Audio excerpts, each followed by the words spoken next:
It's 28 September 2023, and today I've got breaking news, and this is the latest statement from SADC, and this statement shows the result of yesterday's virtual meeting in Zambia, and it makes very, very interesting reading because SADC has made certain revelations that are going to have a very big impact, especially on Nelson Chamisa.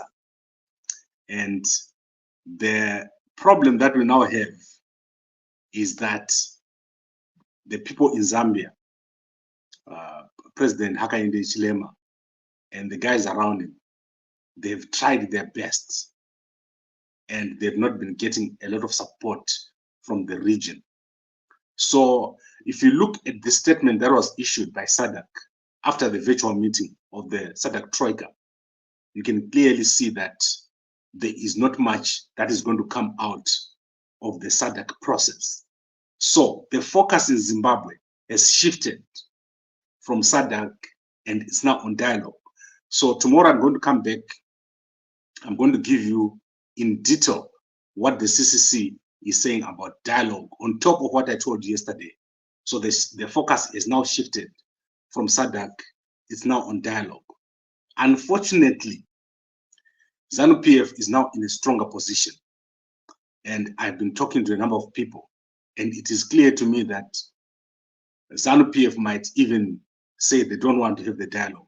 We're getting to that point right now, and it's becoming very, very uncomfortable. The scenarios that are developing are becoming extremely difficult for Zimbabweans because ZANU-PF is feeling stronger and stronger every day.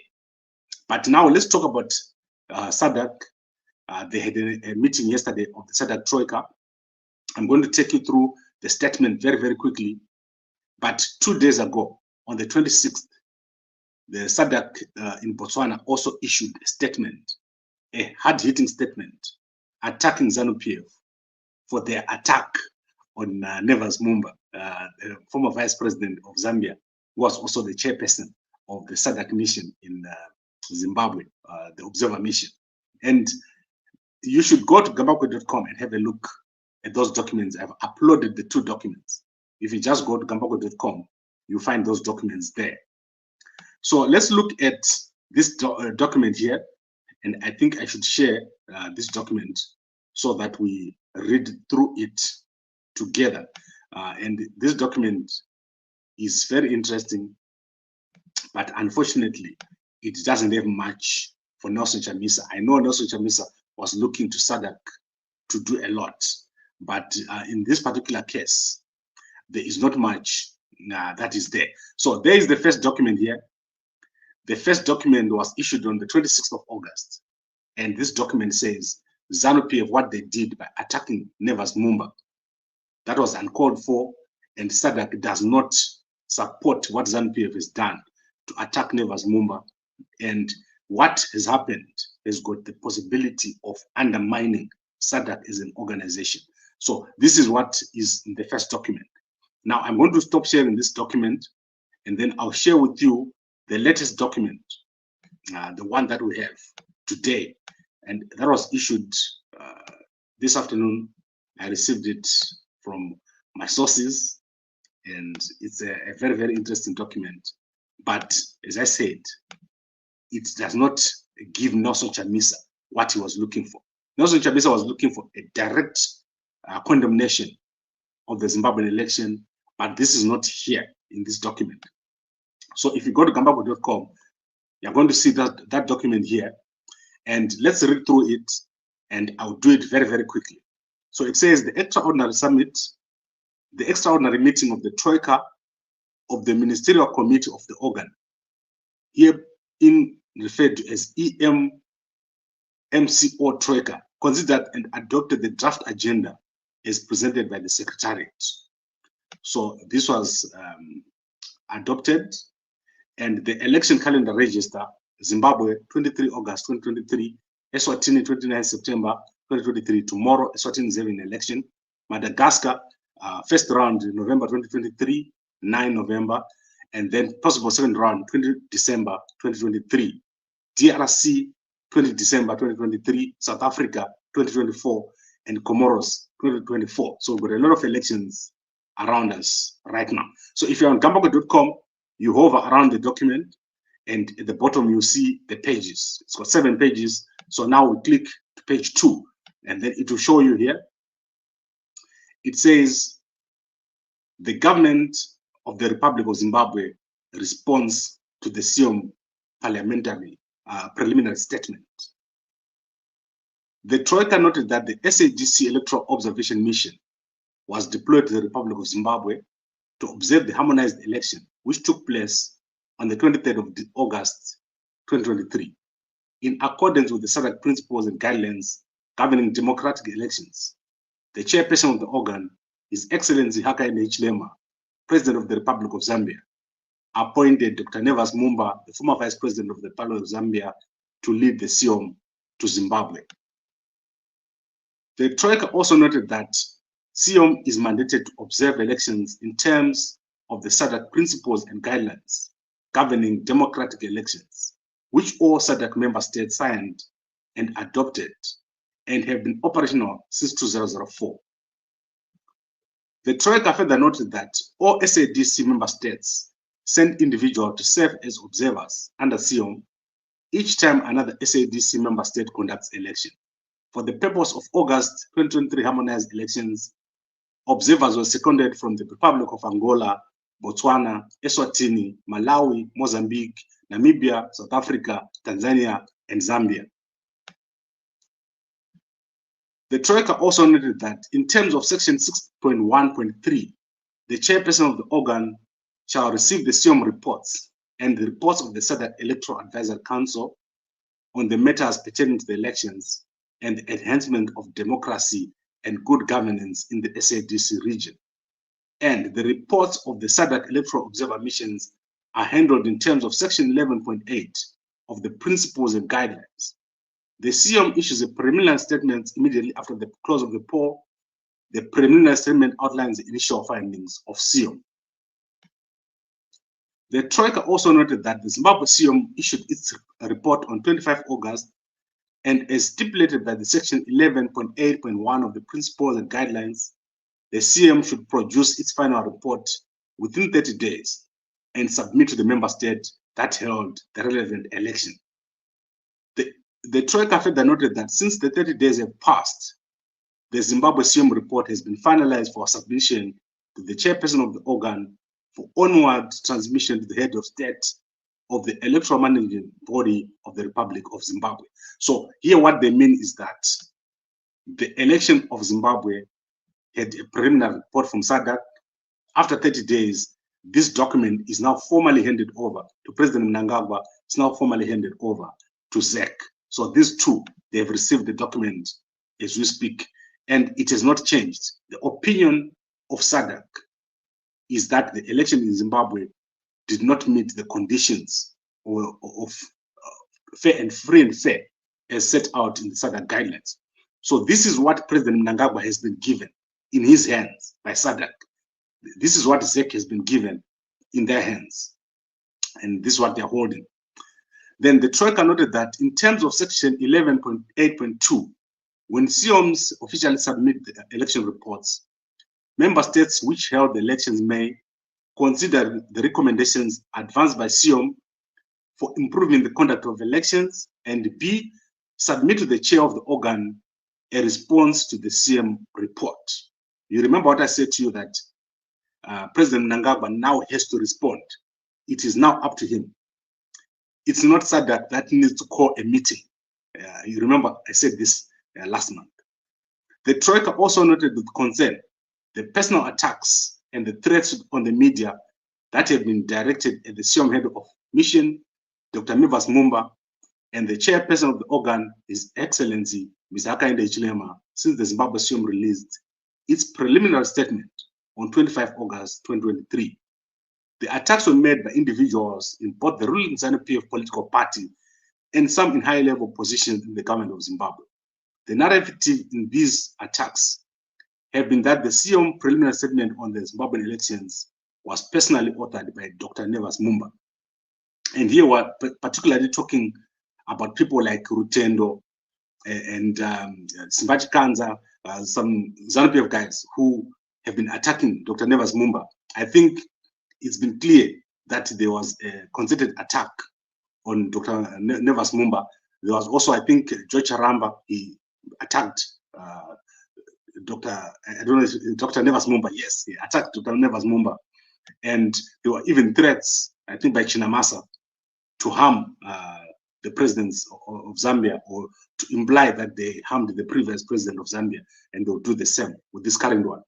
So this, what they are doing, or what they did, people like Rutendo, people like Chinamasa, people like Simbachi Kanza, those things are not illegal, and it's being said here by the Troika.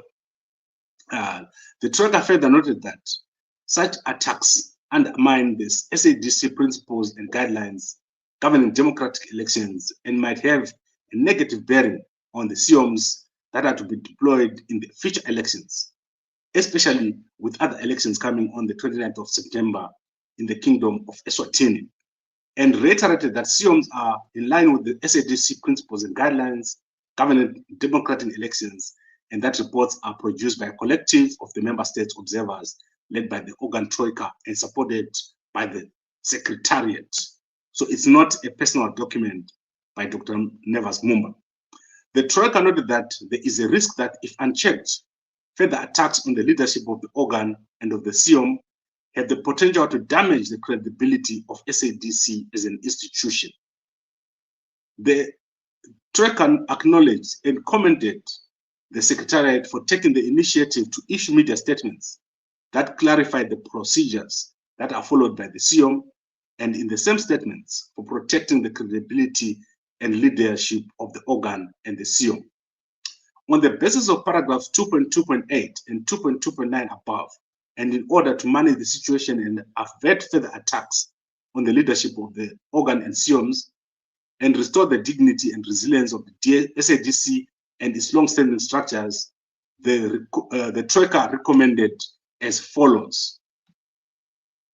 So let's go to the next page. As I said, if you're on Gamba Media, you go down here and you click the next page, and then it goes, the Secretariat to remain proactive in its efforts at protecting the credibility and leadership of the SADC structures, such as the SEOM.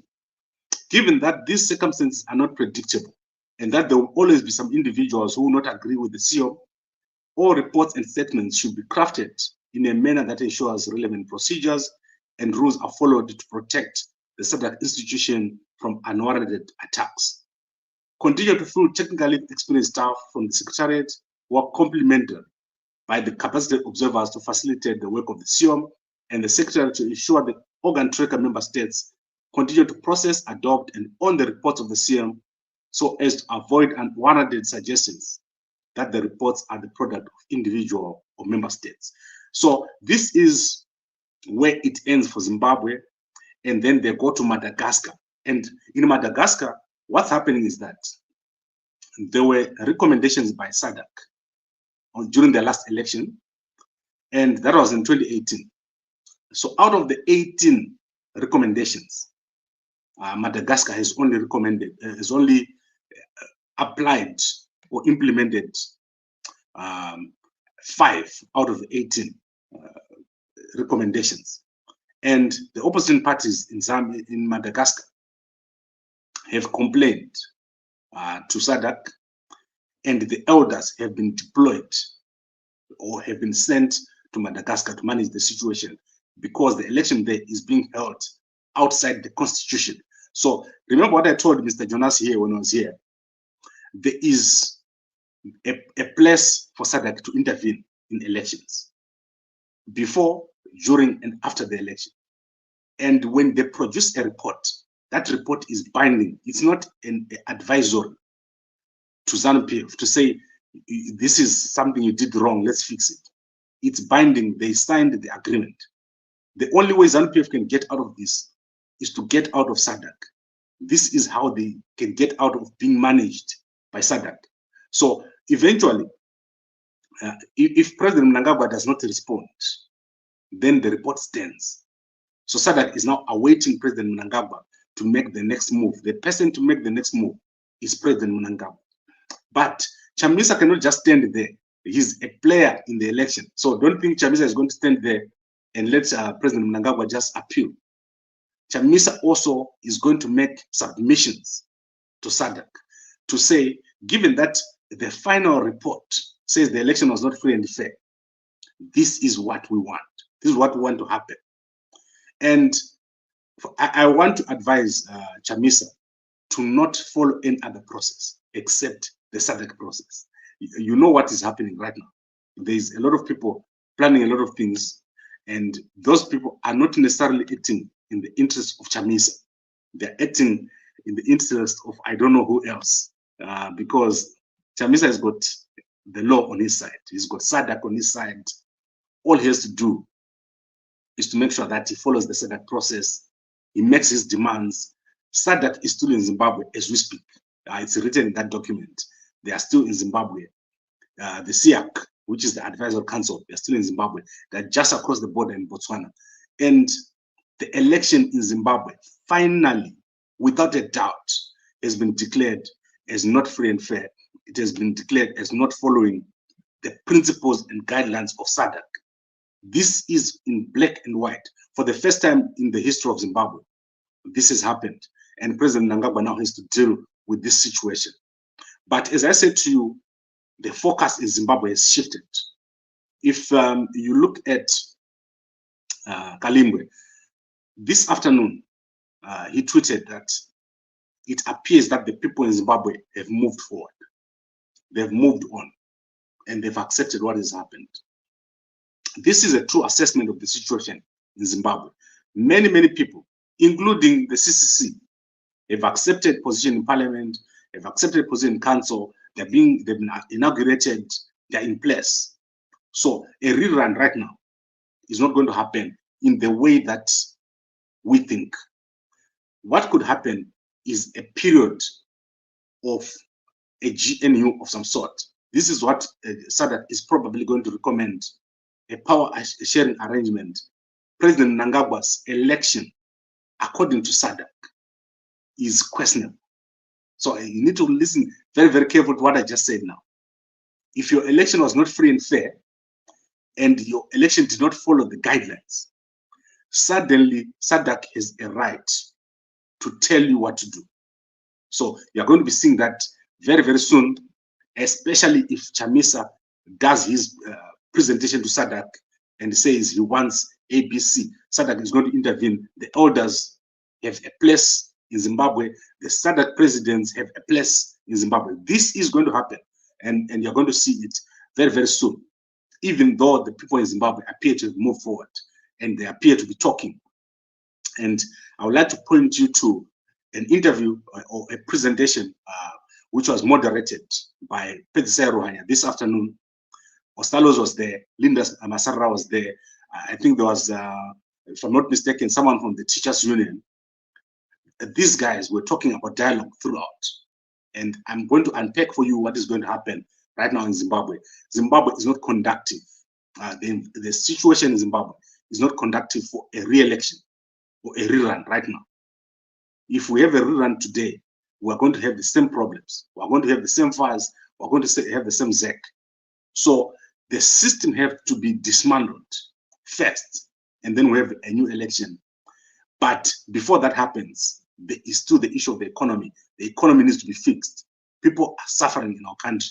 So the guys have to continue talking, but a new election is coming under different conditions. And the next election, Nelson Chamisa has got it in his right to have that election supervised by SADC, the same way that Madagascar election is being supervised by the elders.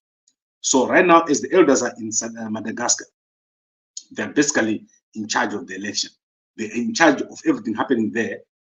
And if something else goes wrong, there will probably be another rerun in Madagascar. So these are the problem countries we have here in Southern Africa, where the actual bodies running the elections are compromised.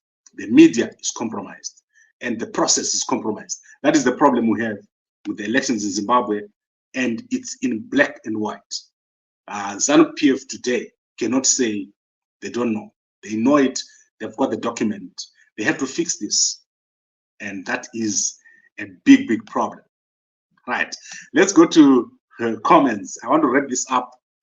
There's another one of our members who's going to be live tonight. So Fafi is saying SADC is just a club that protects each other. That's it. You don't get any freedom from SADC. Forget. I tend to disagree with you because SADC has issued in black and white a condemnation of the Zimbabwe election. That's not light. It suddenly changes everything.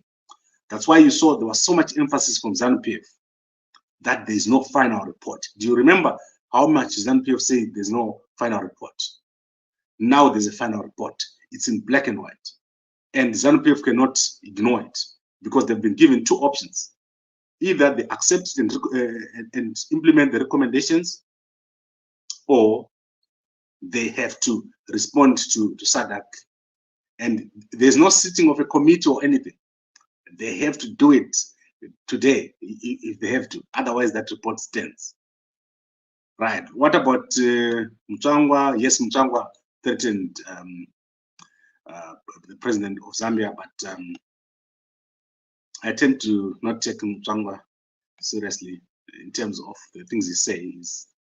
I don't know. I just don't understand the guy. Let's go to Sinatra. I said the problem is the looting of resources, and then SADC must declare a rerun. Spanda, that will not happen. They will not declare a rerun. What they've said is the election is not free and fair.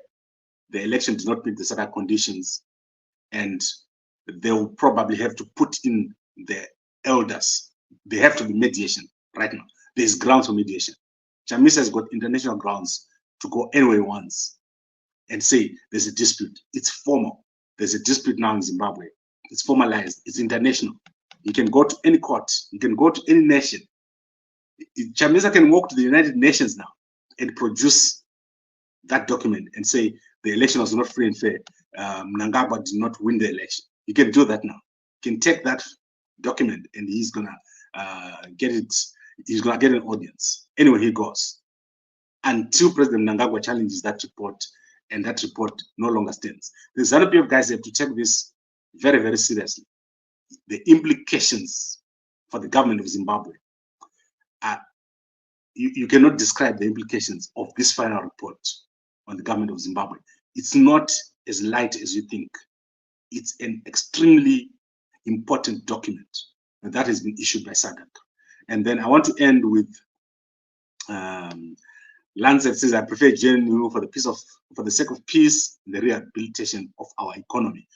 Yes, we are going to go into a period of a government of national unity, just like South Africa. I think they had almost 10 years of a government of national unity. Right now, as you speak, the government of South Africa is almost federal. There are different governments in this country with different presidents or premiers. So these things are possible. It's a possibility in Zimbabwe that you could do that. But ZANU-PF, you know, they emphasize a unitary state. They do not want to have premiers in Zimbabwe, but it's easy to do. Instead of having a GNU, you could change the constitution so that each province has a president. Or I don't know what they have now at the moment. I think they've got a provincial governor or something similar. But that's another option. You must explore all these options. But as it stands right now, the election of President Mnangagwa has been questioned by SADC. And remember, this is developing. So every day, something new will come up. Let's see what ZANU-PF says tomorrow regarding this final report. They had it since 3 days ago, but never had them say anything about it. So there is a bit of digestion taking place. But Chamisa should not sit on this report. He's got the ammunition that he needs now to go out there and make his demands. He's no longer negotiating as a lower or someone at a lower level. They are now equal as far as SADC is concerned, because there's a dispute, the election was not done properly. So they can now make demands and they'll be heard. There's no way that SADC is going to just sit there and say, we made a report, the election was not free and fair, but you can continue. That's not possible. So I think this is very, very good news for the CCC. They are going to enjoy this report, and it's going to be very, very interesting in Zimbabwe. That's why I was saying to the guys, go into parliament, go into the councils, go into Senate. Chamisa has got a good leg to stand on right now as we speak. So this was it for today, and I want to wrap it up here. You can go to kambako.com to read the report. And as I said, it's quite difficult to get PDFs online, but I can't send them to everybody. No, I wake up to 3,000, 4,000 messages on my inbox, and sometimes I don't even use my phone for a week because now I don't even know which messages were. So let's not ask me for the report. Go to the website and read it there. And also, one of the other reports is there on the SADC website. SADC issues reports very regularly. Go there and look at the reports. Have an interest in what is happening. Listen to guys like Ostalos. They are very active on social media, and he's always issuing statements. He's always talking to the public in the public domain. He spent 2 hours today talking to other guys. Follow your guys in the CCC and understand what they're saying, so that you don't get second-hand information. Get the first-hand information. And for Chamisa, build a powerful and formidable political party, because the weaknesses that we have in the Zimbabwe economy right now is because of a weak ZANU-PF. They were very weak when they started. And that weakness grew with the party until we got to where we are today, where individuals are stronger than the party and there are no systems. If you look at what has happened with Zimbabwe, the lack or the failure to build an e-government in Zimbabwe has been devastating to our people. The South African government here has built an e-government, very powerful and very good e-government system. But as I said to you, they've got no one to operate it. In Zimbabwe, it's the opposite. You've got the people who can operate the system, but there's no system. And this is the challenge for Nelson Chamisa right now. Make these demands of President Mnangagwa. There is no need for us as Zimbabweans to continue in this manner, where there's all these disputes after every elections. We need to end this once and for all. Use the SADC report as a starting point to start something new. And the new generation is there right now. We've got the younger guys. Don't squander this opportunity to create a better Zimbabwe for all of us. And I hope that within the next few months, we have movement, cohesion, and things start to move. We start seeing money in the ATM. We start seeing people getting fired, incompetent people at the Reserve Bank of Zimbabwe, incompetent people all over the place in parastatals, in government ministries. We want those people gone and want things to start moving. Not this system that is there in Zimbabwe that even if you can see that nothing is moving, you continue with the same system. So this is basically a very good report, both for CCC, for Nelson Chamisa, and for the Zimbabweans in general. Final report has been handed to President Mnangagwa and to ZEC, and it says that election was not free and fair. Thank you very much to everyone for watching, and I'll see you again tomorrow. We're going to continue. We need to cover everything that is happening. There is a lot to cover, and it's all happening here. History in the making. Thank you very much, and good night.